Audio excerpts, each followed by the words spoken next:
Yeah, welcome to my EPQ presentation. This is what I've been doing instead of biology work for the last few months. So the first question, this is what I wanted to know when I started this project. What is a congenital heart defect? And to put it very simply, it's a problem with the heart that you have when you're born.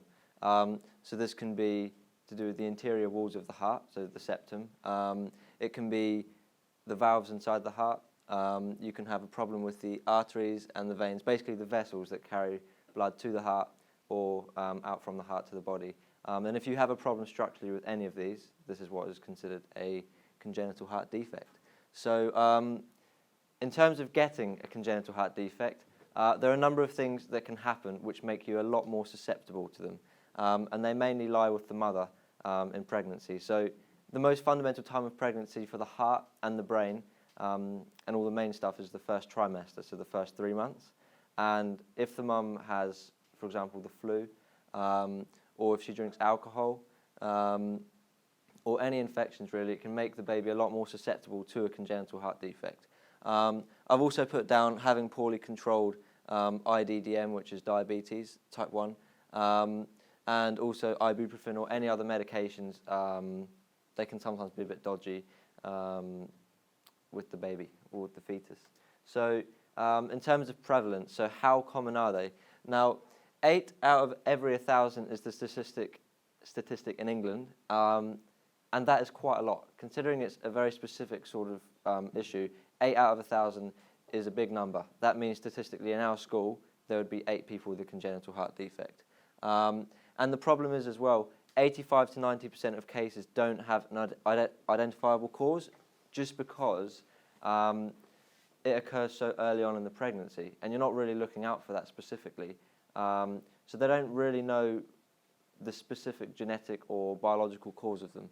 And only 35% of babies who need surgery in the first year are diagnosed antenatally, which just means before they are born. So it's less than likely that the baby will be diagnosed before birth. I mean, I was born with a congenital heart defect, and they only found out when I was 13, so it can go unnoticed for quite a long time.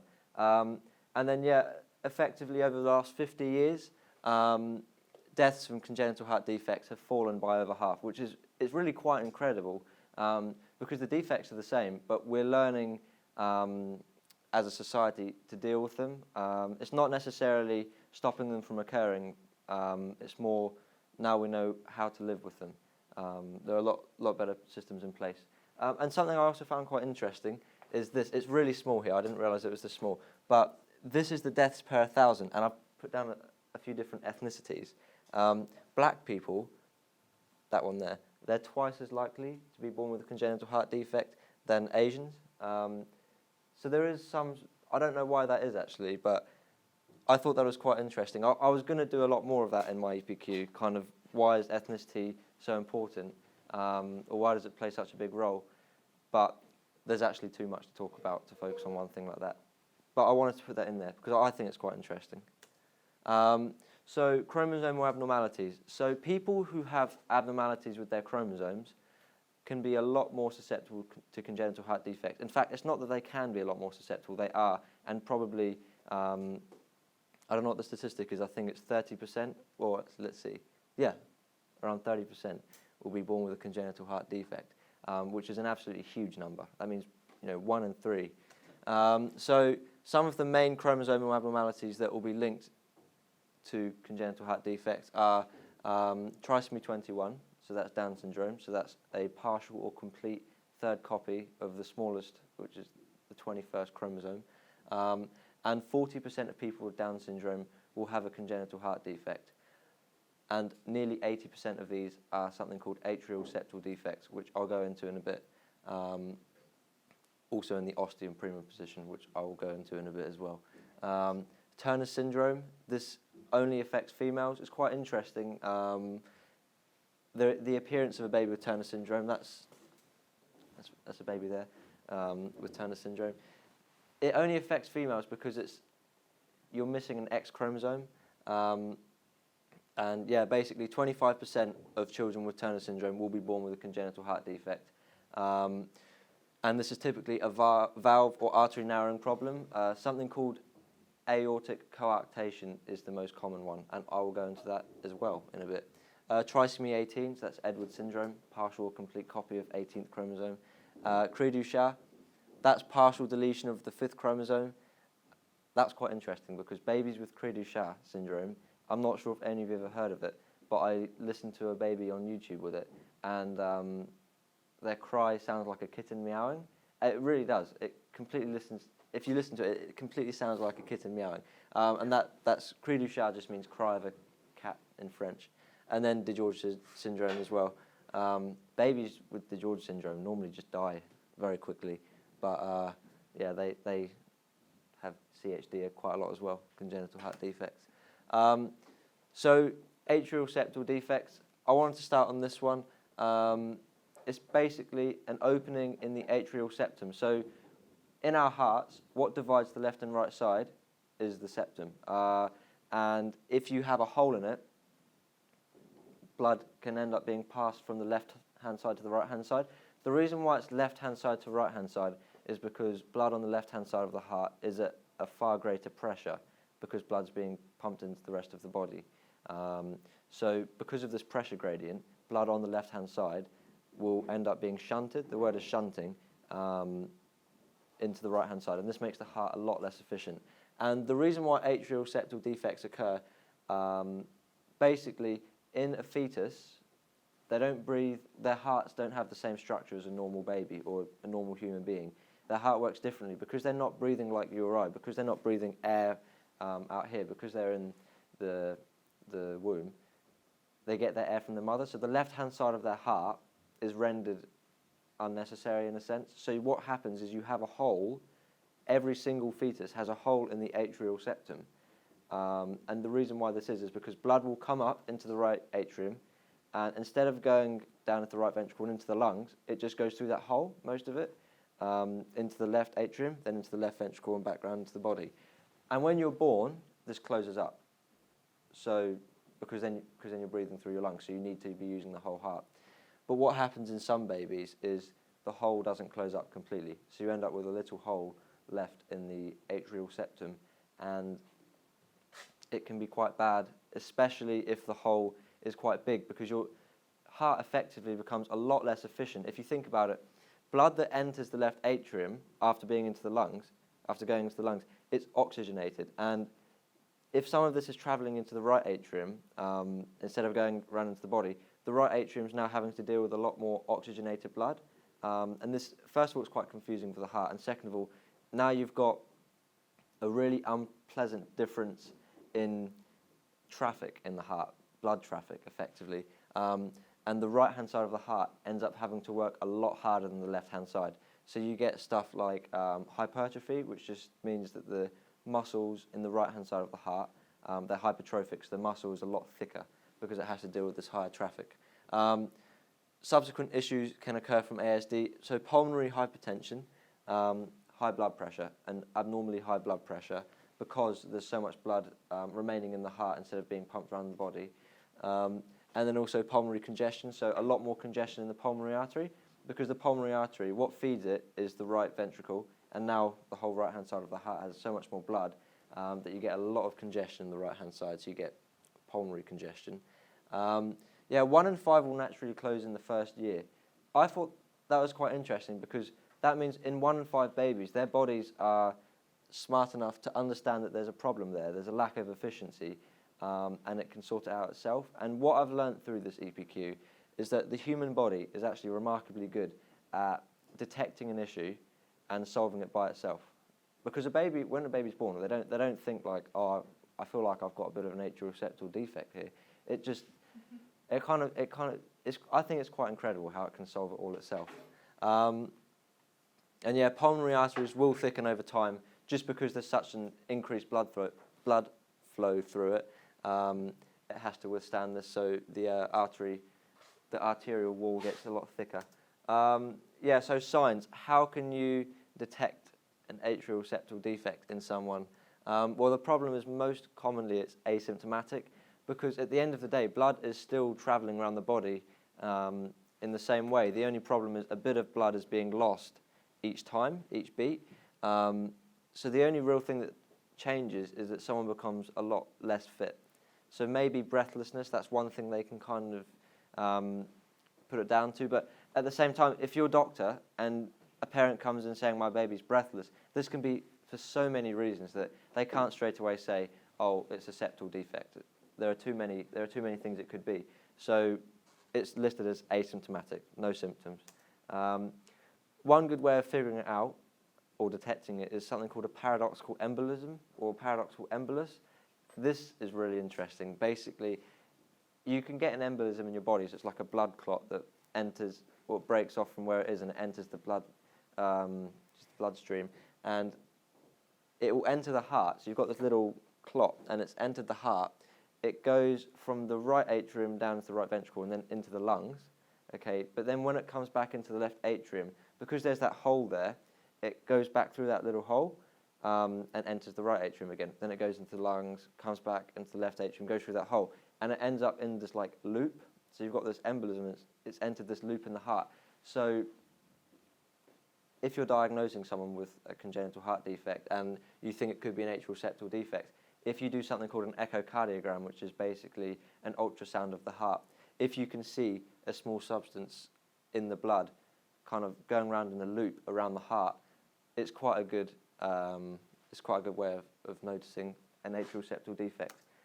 So essentials of diagnosis: right ventricular heave. So the right ventricle now is having to work so much harder because there's so much more blood on the right-hand side of the heart. The right ventricle has to, what they call heave, just work a lot harder.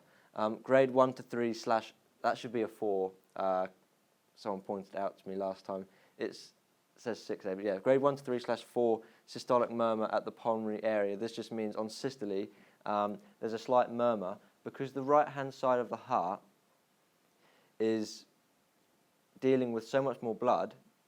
Instead of the valves closing on the right and left side of the heart at the same time as it usually would, because the right-hand side has so much more blood, it closes a bit later than the left-hand side, so you get something called a murmur. So when you're listening to the heart, normally you can hear lub-dub, lub-dub.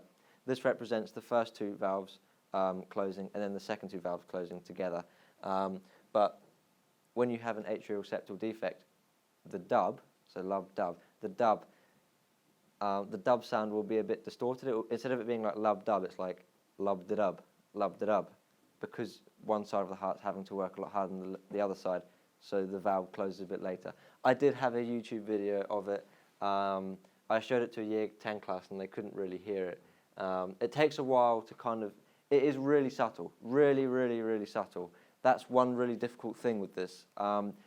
Because at the end of the day, the rest of the heart is completely the same. It's such a small hole that it is very hard to detect. So even the murmur itself is really hard to hear. I've heard one before and I couldn't tell, I'm just being honest, at first. Now I think I could. Cardiac enlargement on a cardiac x-ray. So again, hypertrophy, the muscle's a bit fatter because it's dealing with more blood. And then diagnostic tests, electrocardiogram. Some of you may have had this before. It's just looking at the electrical impulses in the heart. Cardiac x-ray for that reason. So you've got hypertrophy, fatter muscle. Echocardiogram. That goes back to the paradoxical embolus, the ultrasound of the heart. That can be really useful. And stethoscope, so cardiac auscultation. You can hear a delayed pulmonary valve closure, which is what I was talking about with the murmur. And now ventricular septal defects. So in the same way that in an atrial septal defect you have a hole in the atrial septum, here you have a hole in the ventricular septum. So this is the most prevalent of all congenital heart defects. More often than not, if someone has a congenital heart defect, it will be a septal defect, and 30% of the time it will be a ventricular septal defect. This can occur at either the membranous or muscular portion. So the reason why I put this in is with atrial septal defects, the hole can occur at different places, like ostium primum, which is like the lower bit of the atrial septum, ostium secundum, sinus venosus. These are basically just different points of the atrial septum.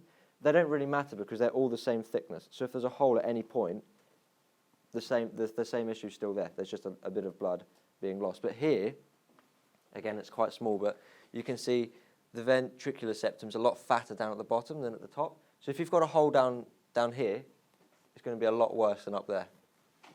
It just is. Often asymptomatic, again, for the same reasons, and you get left to right shunting again. So the same thing, blood on the left-hand side of the heart is still being lost to the right-hand side of the heart. So, yeah, the heart is a lot less efficient. Okay, yeah. And also you can get something called post-infarction ventricular septal rupture, which is basically when you have a heart attack, it screws up or messes up the heart rhythm, and the heart stops beating normally, and there's a lot more pressure on the heart. And if you've basically, if the muscle death is really profound, then the pressure can increase in the heart to the point where the ventricle kind of like, the ventricular septum will pop, and you end up with this gruesome hole in your ventricular septum. And this can be extremely dangerous. It will lead to heart failure sometimes, and very bad. And for people with this, they may need something called coronary artery bypass grafting, and this helps feed the blood into the heart muscle a lot more. And yeah, in babies, ventricular septal defects can lead to congestive heart failure. This is just because the ventricular septum is a lot fatter than the atrial septum. So if you've got a hole there, it can be a lot worse. So signs. In some ways, diagnostically, it's quite similar to atrial septal defects. As I said before, there are a few things you can see, a few changes in a baby's mannerisms. But all of these things on the board there, I mean, poor eating, breathlessness, easy getting tired, those are things that there could be a lot of reasons for that. So it's not really something that helps you diagnose them with this. But the diagnostic techniques that exist, so again, electrocardiograms, ultrasounds of the heart, which are echocardiograms, chest X-ray. So you have minimal to gross cardiomegaly. Cardiomegaly is basically the whole heart is bigger in someone with a ventricular septal defect because, as I've said before, the heart is working so much harder that the best way to combat the issue is just make the heart bigger, makes it stronger, more likely to live with the issue. And the reason why it's minimal to gross is it can be anything from a slight increase in muscle size to a really massive increase in muscle size. And then, yeah, both ventricles are a lot more prominent because they've got such an increase in blood traffic that the muscle's a lot more prominent when you're looking at it on an X-ray. And then hose analogy. So this was the best analogy I could think of in terms of how bad if you're listening to the heart, how bad the hole is necessarily going to be. So if you know what you're looking for and you're listening out for a murmur and you can hear the murmur really quietly, initially I thought this would mean that the hole in the heart wasn't as bad as if you could listen to the heart and you could hear a really loud murmur. So the heartbeat was very irregular and it was really clear to hear that. I thought that would be a lot worse, but it's not, because if you imagine you're holding a hose and you put your thumb over the hose, the water will come out, it will be a lot louder and it will come out at a much higher stream because the pressure's higher, because you've closed up the hole pretty much. Water's coming out a lot faster, and that's when you've got a small hole. So if you've got a small hole in the heart, it will be a lot more audible. It'll be a lot easier to hear it because blood has to go at such a higher pressure, so you can hear it a lot more easily. Whereas if you've got a massive hole, so if you're just holding the hose normally, this is effectively the same as you having a really big hole in the heart. The murmur will be so quiet because so much blood is being taken across.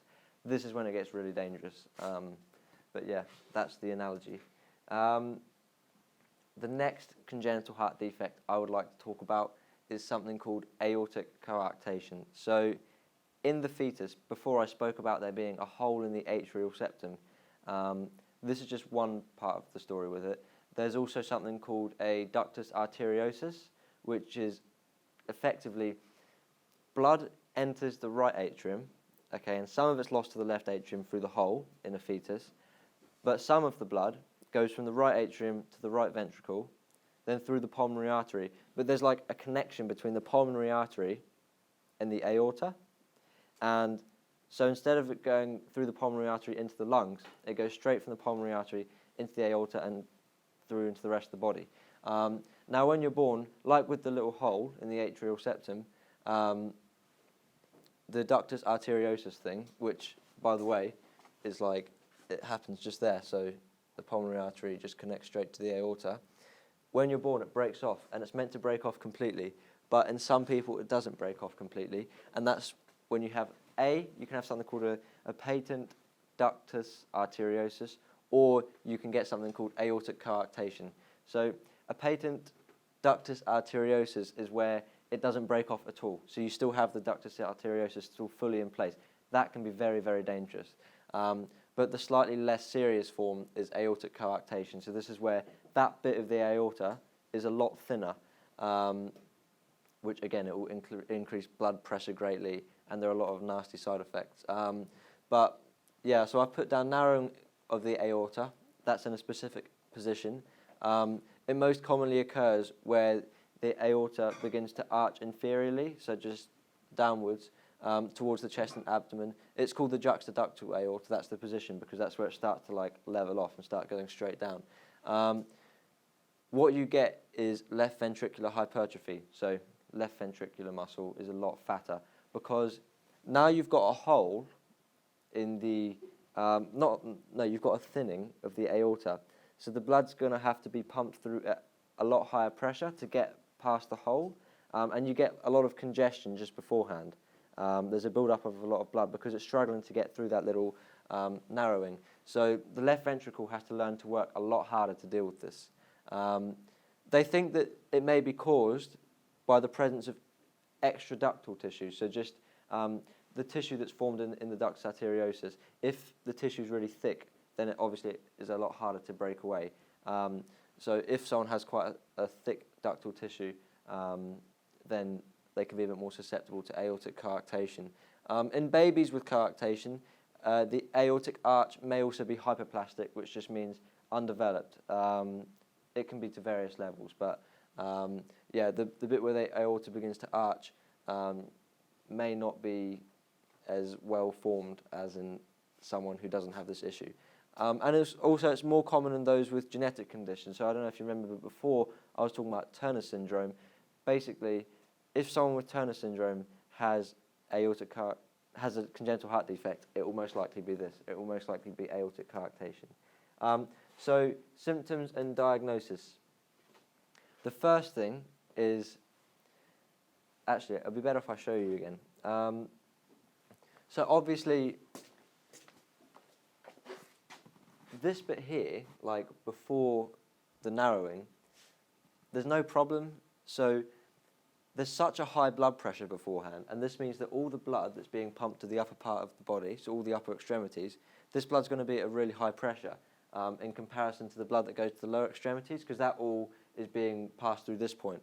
So because there's a bit of malperfusion, so not as much blood being pumped downwards, the blood pressure in the lower parts of the body is going to be a lot lower than in the upper part of the body. So the best way to diagnose someone with this is to check the blood pressure in their arms, so or anywhere in the upper part of the body, and then compare this to the blood pressure in like the femoral position, so in the legs or in the legs, probably the best place. So yeah, I've written upper extremity hypertension, so too high a blood pressure. Strong upper extremity pulses, so if you feel the pulse in their wrist or on their neck, it will be a lot stronger. And then you have malperfusion to the lower extremities because of the thinning, and diminished femoral pulses, so the pulses in the leg or the lower parts of the body are a lot weaker. I've put Turner syndrome down because I've already said it, haven't I? And then in terms of diagnosis, yeah, measure the blood pressure in the two extremities. If you can see a big difference, then it's quite likely to be aortic coarctation. Rib notching. This is something that I found quite interesting. They can do a chest x-ray, and because the aorta and all the other vessels that are pumping blood to the top half of the body, because they're working so much harder, because they've got such an increase in blood pressure, they can actually start to rub against the ribs every time it beats. Every time the heart beats, some of the blood is being rubbed against the ribs. So you get something called rib notching. Again, it's not very easy to see here. I don't know if you can see it actually. Kind of there, you can see it. Basically, part of the bone is being worn away in various positions. So if you look at someone's chest on an X-ray, if you look at their rib cage, and you can see little bits of wear in kind of a curve shape, then it's very likely that they may have aortic coarctation for this reason. I've also put ECG. If you can detect that the left ventricle, the muscle's a lot fatter. This is kind of like a running theme with congenital heart defects. Basically, you get a lot of a fatter muscle. So in my congenital heart defect, which I'll talk a little bit about in a bit, I had something called, basically, I was diagnosed with something called hypertrophic obstructive cardiomyopathy, and this basically means that the septum is a lot fatter. So you've got hypertrophy, hypertrophic septum, all the way down. And this is really a recurring theme. So if you are diagnosing someone with a problem and you have a look at their heart and their heart is bigger in any way, shape or form, it is very likely that they have been born with a congenital heart defect. Okay, so treatment, how can we deal with it? I thought the treatment's quite smart and also it's quite logical. So first of all, this isn't so much treatment but more a way to live with it. So you've got prostaglandin E1, and this helps blood travel to lower extremities. So basically, vasodilation, it helps the vessels to dilate a bit more. So we've got this narrowing problem. If they take prostaglandin, it's likely that the narrowing in the aorta will open up a bit, and it will make blood flow to the lower parts of the body a lot easier. So yeah, I put helps blood travel to the lower extremities because it often will help level out the blood pressure a bit. So that's one way you can live with it. When I was talking about the stat earlier, where over half, like deaths in congenital heart defects have fallen by over half, it's more for these reasons. So learning how to deal with them, giving them medications that kind of keep the symptoms to a minimum. Beta blockers, again, controlling heart rhythm, thinning the blood as well. One I took was atenolol. That's just a common beta blocker if you wanted to know one.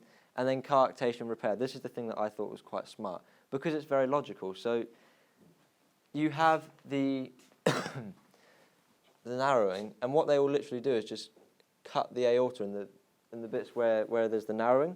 Just cut that, take it out, and then sew the normal bits back together, which is what you can see there. And I thought it's so logical, but they didn't develop that until quite a long time after they knew this was a problem.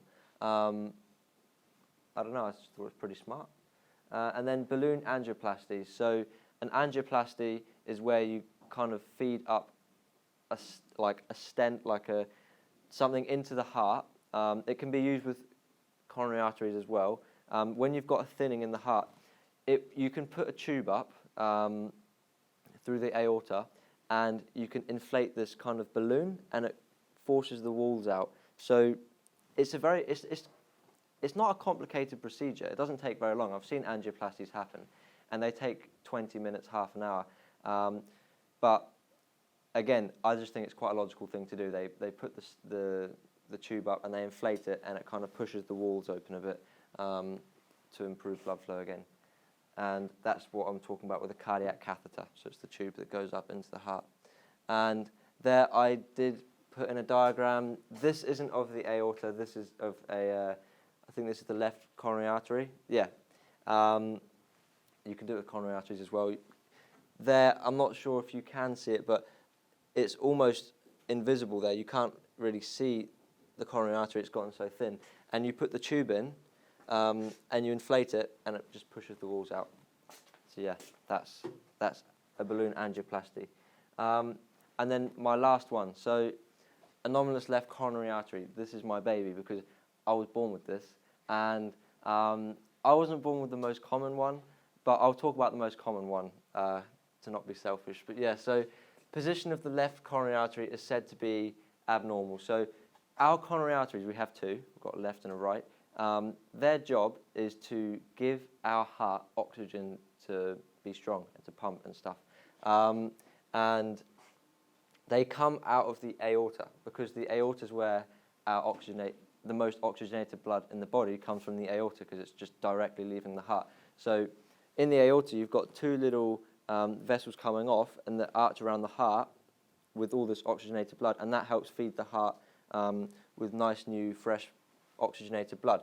But in some people, this is the most common anomalous left coronary artery. In some people, it doesn't come from the aorta. That one there's like behind the pulmonary artery. It doesn't come from the aorta. It will come from, the left coronary artery will come from the pulmonary artery. And this is like the complete flip side, because the pulmonary artery carries the least oxygenated blood in the whole body. So that means that half of the heart is being fed with really, really poorly oxygenated blood. So if you start doing sport and your heart starts working very hard, it is fairly likely that you could have a heart attack or two.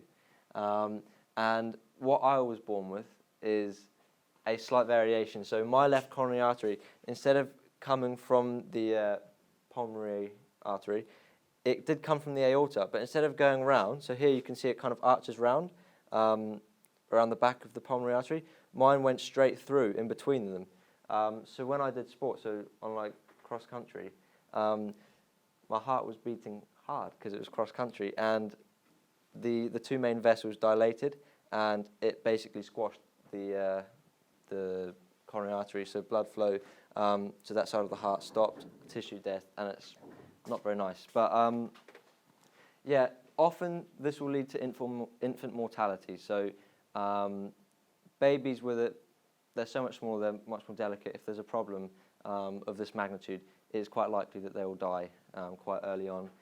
And you get infant myocardial infarction. So my first heart attack, I was 13, but in a lot of people, it will happen when they're like 1 or 2 years old, just as soon as their heart starts beating a bit faster. And the only viable treatment is surgery. So you can try and give people beta blockers and things that makes the blood a lot like thinner, or try and control heart rhythm and stuff. But at the end of the day, that's not going to solve the problem. This is a structural problem. So no matter how advanced medicine gets, with some things, we're still going to just have to do surgery. Because like with this, there's no way you can give them a medication that's going to move their coronary artery. You just have to go and do it yourself. And what they do, again, this is quite logical. What they do is they cut. So here we have its origin is in the wrong place. What they do is they cut it from the origin, and so they have to stop the whole heart. They do a full heart bypass, and they cut at the origin and sew it in a way to the bit where it should be, and they sew it in a way that blood can then travel around the heart in a normal manner. So yeah, that's the only thing they really can do. They can only do surgery, and it's a very successful type of surgery normally, in terms of what they're actually doing there, in terms of the procedure. Although the heart does have to be stopped for quite a while. I think with mine, it was stopped for like 6 or 7 hours, and it's not good to stop the heart for that long.